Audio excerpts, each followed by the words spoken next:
रात्री 1:30-2 वाजेची वेळ असेल आणि दिनू अचानक दचकून जागा झाला. संध्याकाळच्या पावसानं हवेत काहीसा गारवा असून देखील त्याच्या सर्वांगाला घाम फुटला होता. घशाला कोरड सुटली होती, कारण त्यानं पाहिलं ते स्वप्न होतं की भास, असा प्रश्न त्याच्या कोवळ्या भाबड्या मनाला पडला होता. पण आपल्याला असे भास कसे होतील, त्याचं दुसरं मन म्हणत होतं ते स्वप्नच असलं पाहिजे. त्यानं मनोमन खात्री करून घेतली, स्वप्न ते पण किती भयानक, आणि सकाळची स्वप्न म्हणे खरी ठरतात हे कोठेतरी त्यानं ऐकलं होतं. सकाळची स्वप्ने खरी ठरतात असा विचार मनात येताच पुन्हा एकदा त्याच्या सर्वांगाचा थरकाप उडाला. कोरड सुटलेल्या घशाचा कोरडेपणा आणखीनच वाढला. शरीराला कंप सुटला. भाळी स्वेदबिंदूंनी गर्दी गेली. तेवढ्यात फाळकं तुटलेल्या अर्धवट उघड्या असलेल्या खिडकीतून एक काळी मांजर म्याव करत घरात आली. तिचे ते अंधारात चमकणारे विलक्षण भीतीदायक डोळे पाहून व त्याच वेळेस गावकुसाबाहेर कुत्र्याचं भेसूर विवळणं ऐकून तो आतून प्रचंड घाबरला. अंगावरचं पांघरूनही बाजूला न करता तो तसाच उठला. अंगावरली गोधडी एकदम त्याच्या पायाशी जमिनीवर आली. तिच्यावर पाय देऊन तो 2 पावलं पुढे आईच्या खाटेकडे सरकला. रस्त्यावरल्या दिव्याच्या मिणमिणत्या उजेडात त्यानं आईच्या तुटक्या खाटेकडे नजर टाकली. आई नेहमीसारखीच आपल्या हडकुळ्या शरीराचं मुटकुळं करून आणि आपले दोन्ही पाय पोटाशी घेऊन डाव्या कुशीवर शांतपणे झोपलेली होती. खाटेवरच अंथरूण गोळा झालेलं होतं. अंगावर पांघरलेली फाटकी गोधडी हवेतल्या गारव्यापासून आईला प्रेमळ ऊब देत होती. त्याच गोधडीचं एक टोक कालच माझ्या हातानं सारवलेल्या भुईला स्पर्श करत होतं. आईच्या जुन्या लुगड्यापासून आईनेच कधी काळी शिवलेली ती गोधडी आईसोबतच जणू भुईलाही ऊब देत होती. तो पावलांचा आवाज न करता आईजवळ गेला. क्षणभर द्विधा मनस्थितीत तेथेच रेंगाळला. आईच्या अंगावरची गोधडी परत आईच्या अंगावर टाकताना झोपलेल्या आईला जाग यायला नको अशा बेतानं व्यवस्थित अंगावर टाकली. पण तेवढ्यानंही आईनं किंचितशी हालचाल केली. झोपमोड होऊ नये म्हणून श्वासांचाही आवाज होणार नाही याची काळजी घेत आईच्या पायथ्याशी गोळा झालेलं अंथरूण हळूवार सरळ केलं आणि निद्रिस्त आईच्या चेहऱ्याकडं एकटक पाहत तो बराच वेळ तेथेच उभा राहिला. आई किती गोड शब्द, वात्सल्याचं मूर्तिमंत्र रूप, अखंड अव्याहत वाहणारा प्रेमळ मधुर मायेचा अमृत जरा, पण आता ती फारच थकली होती. अतिकष्टानं आयुष्यभराच्या अतीव श्रमानं पार खंगली होती. 8 दिवसापासून असलेल्या तापानं आणि कायम संगतीस असलेल्या खोकल्यानं बेजार झाली होती. कधी कधी खोकताना वाटे, बास संपलं आता सारं. आपल्या हडकुळ्या शरीराचं मुटकुळं करून अंथरुणात निजलेली आई जाग येताच खुनीनच बोलवी दिनूजवळ गेला तर पार खोबणीत केलेल्या तिच्या अधू डोळ्यातून गळगळा वाहणारं पाणी थांबता थांबत नसे. तशाही परिस्थितीत ती दिनूशी बोलण्याचा प्रयत्न करी, पण बोलता बोलता खोकल्याची उबळ आली म्हणजे ती थांबता थांबत नसे. आईची अशी अवस्था पाहून दिनूचं काळीज तिळतिळ तुटायचं. त्याची अगतिकता, हतबलता क्षणाक्षणाला वाढत जाई. आई इतकीच त्याच्या कोवळ्या अजान मनाची तगमग घालमेल आईच्या या साऱ्या वेदनांमुळे क्षणाक्षणाला वाढत जाई. अजूनही ती तशीच झोपलेली होती. दिनू पावलांचा आवाज होऊ न देता तिच्याजवळ बसला. त्यानं तिच्या मस्तकावरचा घाम हलक्या हातानं टिपला. मस्तकास हात लावून पाहिला. ताप बराच उतरला होता. रात्रीपासून खोकलाही कमी झाला होता. कालच्या औषधानं आराम पडला म्हणून त्यास मनोमन समाधान वाटले. आईचे ते पांढरे अर्धवट पिकलेले केस धुनी भांडी करून राखेने कळवणलेले, शेतात राबून राकट झालेले ते हात, चेहऱ्यावर हातापायावर अकाली आलेल्या वार्धक्यानं पडलेल्या सुरकुत्या जाणीव करून देत होत्या दारिद्र्याची, गरिबीची आणि असहाय्यतेची. बराच वेळ तो तसाच बसून होता. त्याला भूतकाळ खुणवू लागला. एक एक प्रसंग त्याला आठवायला लागला. तो मनाशी विचार करू लागला, वडील जाण्यापूर्वी किती सुखी होतो आपण. वडील संध्याकाळी कामावरून घरी आले की माझ्यासोबत खेळायचे, गप्पा मारायचे, गोष्टी सांगायचे. सुट्टीच्या दिवशी नदीवर पोहायला न्यायचे. त्यांचे मित्र सदाप्पाच्या शेतातल्या अमराईत न्यायचे, तर कधी रघुतात्यांच्या बागेत. रोजचं रात्रीचं जेवण आई, वडील आणि मी सोबतच करायचो. नंतर आम्ही तिघही मंदिरापर्यंत निवांतपणे फिरायला जायचो. मी मंदिराच्या ओट्यावर, पायऱ्यांवर खूप खूप खेळायचो. घरी परत येताना दोघांचा हात धरून दोन्ही पाय उचलून घ्यायचो. कधीकधी वडिलांच्या खांद्यावर बसून दूरवर नजर टाकायचो. तेव्हा मला खूप मोठं झाल्यागत वाटायचं. गावच्या जत्रेत तर नेहमी धमाल असायची. आईने कितीही नाही म्हटलं तरी मी जे मागेल ते मला वडील घेऊन द्यायचे. माझा प्रत्येक हट्ट ते पुरवायचे. पण अचानक मला पोरकं करून काळानं त्यांना आमच्यापासून कायमचं हिरावलं आणि दुर्दैवाचे फास आमच्याभोवती घिरट्या घालायला लागले. आई डोंगरा एवढं दुःख बाजूला सारून आभाळागत माझ्यासाठी उभी राहिली. बिचारी पहाटेस लवकर उठायची. घरची तसेच अजून 2-4 घरची धुनी भांडी पटापटावरून भाकरी बांधून शेतात कामाला निघून जायची. जाताना असंख्य सूचनांसोबत शाळेची व अभ्यासाची सूचना द्यायला ती कधीच नाही विसरायची. शक्य होतील तेवढे माझे लाड पुरवायची. मला खेळायला लागल्यापासून मीही दळणकांड्यात, धुणं भांड्यात तिला मदत करायचो. पण आता मी तिला खूप सुखात ठेवणार आहे. तिनं माझ्यासाठी जे सोसलं, जे कष्ट केले ते वाया जाऊ न देता तिला आता खूप सुखात ठेवणं हेच माझं ध्येय. त्यासाठी वाटेल ते झालं तरी चालेल, पण यापुढे मी तिला इतरांच्या घरी धुनी भांडी करू देणार नाही. फक्त मला चांगले गुण मिळाले पाहिजेत, म्हणजे मिळवलं सारं. असा विचार त्याच्या मनात येत असतानाच त्याला आठवले, आज सोमवार म्हणजे आपला रिझल्ट. काम लवकर आटोपली पाहिजेत म्हणून तो उठला. घरातली झाडलोट करून पाणी भरून स्वतःची तयारी केली. पहाटेच पेपर वाटपाच्या कामासाठी गावाबाहेरील पेपर विक्रेत्याकडून पेपर घेण्यासाठी आपल्या जुन्या सायकलीवरून तो निघाला सुद्धा. दिनू अतिशय हुशार व कामसू मुलगा.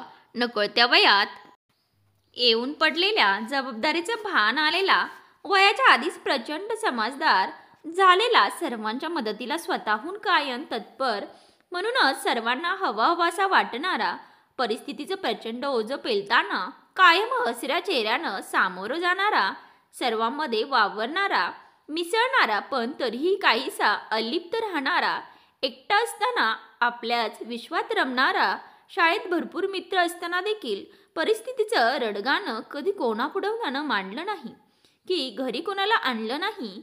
त्यामुळे तो नेमका कोठे राहतो, कसा राहतो हे बऱ्याच जणांना ठाऊकही नव्हते. त्याच्या आर्थिक स्थितीची कल्पना फारच थोड्या जणांना होती. कोणाची सहानुभूती मिळवणं त्याच्या स्वभावातच नव्हतं. अभ्यासातही तो नेहमी पुढेच असायचा. त्यामुळे शिक्षकांचाही तो आवडता विद्यार्थी होता.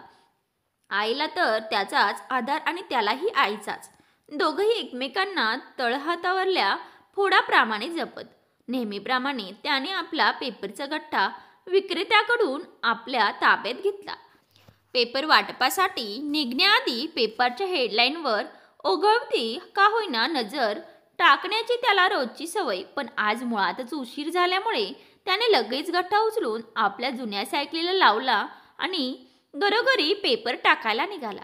त्या बिचाऱ्याला तरी काय माहीत, तो जिल्ह्यातून प्रथम आल्याची बातमी त्याच पेपरमध्ये छापून आली आहे, म्हणून आधीच उशीर झाल्यामुळे तो पटापट पेपर टाकून पुढे निघत होता. त्याला सर्व कामे उरकून शाळेत आपल्या रिझल्टची चौकशी करायची होती. तो पास होईल नव्हे तर चांगल्या गुणांनी पास होईल याची खात्री तर त्याला होतीच, पण पुढे काय हे मात्र अनिश्चित होतं. काम करून शिक्षण कसं सुरू ठेवता येईल असे विचारचक्र त्याच्या डोक्यात फिरत असतानाच आईचा चेहरा डोळ्यासमोर आला. ओघांचं सकाळी पाहिलेल्या स्वप्नानं पुन्हा मनात घिरट्या घालायला सुरुवात केली. तेवढ्यानंही त्याच्या मनाची अस्वस्थता तगमग वाढली. डोळ्याच्या कडा ओलावल्या. त्यानं जोरानं पॅन्डल मारायला सुरुवात केली. पॅन्डलची पेन ढिली असल्याने चेन कव्हरला घासून पॅन्डल खाली येत असताना होणारा आवाज ते नीरव शांततेत स्पष्टपणे ऐकू येत होता. डोळ्यात अश्रू जमल्यामुळे समोरचं त्याला संधी प्रकाशात अस्पष्ट दिसत होतं. त्यानं आपल्या उजव्या हातानं सायकलचं हँडल घट्ट पकडून डाव्या हातानं डोळ्यातून गालावर ओघळलेलं पाणी अलगद पुसलं. आपला डावा हात पुन्हा हँडलवर घेत असतानाच रस्त्यातला खड्डा त्याला दिसला. खड्डा चुकवण्याच्या नादात समोरून भरधाव वेगाने येणाऱ्या गाडीने त्याला उडवले. सायकलीचा चेंदामेंदा झाला. तो रस्त्याच्या कडेला काटोरी झाडे झुडपे असलेल्या खोल खड्ड्यात फेकला गेला. सायकलीला अडकवलेली वर्तमानपत्रे इतस्तत फेकली गेली. वाऱ्याने फडफडू लागली. गाडी जेवढ्या वेगाने आली तेवढ्या वेगाने निघून सुद्धा गेली.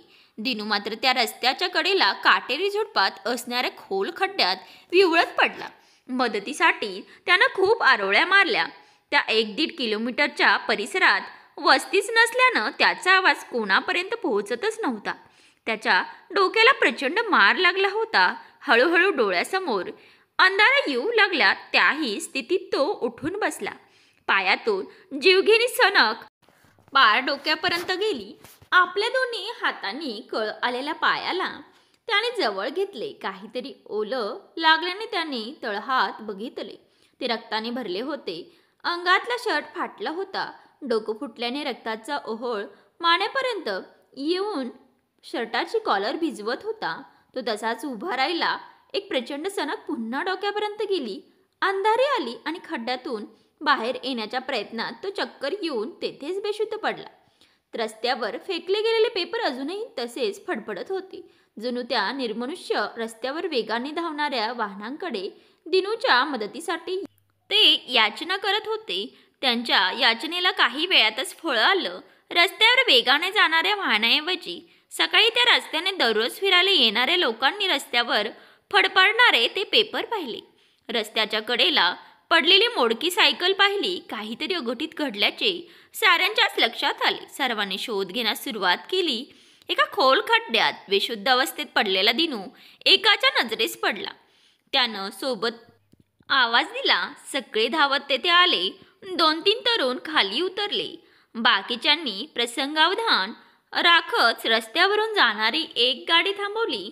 2-3 बेशुद्ध दिनूला वर काढले, गाडीत टाकले. बाकीचेही पटापट गाडीत येऊन बसले. ड्रायव्हरला सारा प्रकार लक्षात आला होता. त्यानेही वेळ न दडवता गाडी हॉस्पिटलपर्यंत आणली. स्ट्रेचर मागवलं गेलं. शुद्धीत नसलेल्या दिनूला स्ट्रेचरवर टाकलं. डॉक्टर आले. ताबडतोब त्याला ऑपरेशन कक्षात नेण्यात आले. इलाज सुरू झाला. डॉक्टरनी त्याच्या चेहऱ्याशी साम्य असलेला फोटो नुकताच वर्तमानपत्रात पाहिला होता.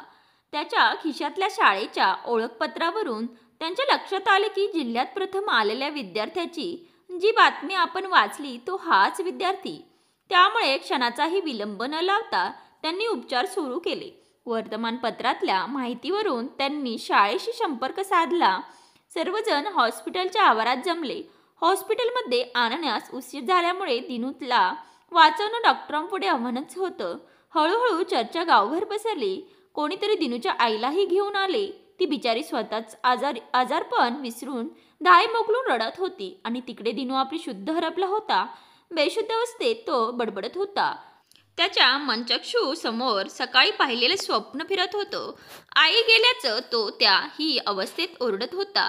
आई, आई, तुला काही होणार नाही. आई, डोळे उघड. अगं बघ, मी दिनू, तुझा दिनू. अगं उघड ना डोळे. हे बघ, बघ ना मी काय आणलंय. एकदा तरी बघ ना माझ्याकडे.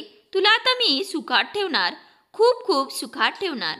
तुला यापुढे कोणाकडेही धुनी भांडी करावी लागणार नाही.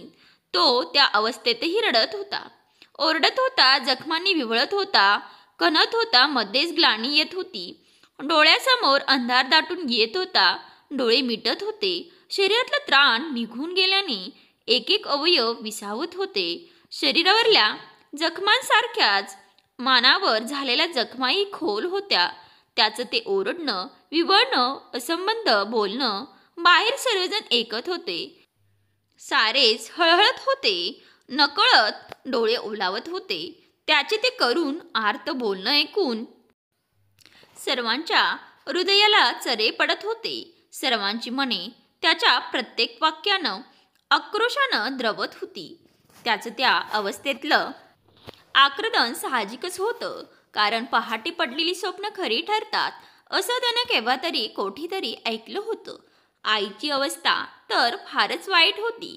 काय करावं त्या माऊलीला उमजत नव्हतं, सुचत नव्हतं. तेथेच एका रिकाम्या बाकड्याजवळ ती खालीच बसली होती. तेथूनच देवाला हात जोडत होती, प्रार्थना करत होती, देव वाचव रे माझ्या लेकराला. देवा, बाळा सोनूल्या सोन्या. तर मध्येच दिनू, माझा दिनू, दिन्या म्हणत रडत होती. तिच्या डोळ्यातलं घळघळ वाहणारं पाणी थांबवण्याची शक्ती मात्र कुणातच नव्हती. जमलेले सर्वच जण देवापुढे हात जोडत होते, दिनूला वाचव म्हणून. पण देवालाही हे मान्य नव्हतं. तो सर्वांचा आवडता, म्हणून देवाचाही आवडता झाला. दिनूने शेवटची आई हाक मारली आणि दिनूची प्राणज्योत मालवली. त्यानं पाहिलेलं फुलवलेलं स्वप्न मात्र तसंच राहिलं, आईला एकटं टाकून. मित्रांनो, ही कथा तुम्हाला कशी वाटली? आवडली असेल तर लाईक करा, शेअर करा आणि चॅनलवर नवीन असाल तर सबस्क्राईब करायला विसरू नका. धन्यवाद.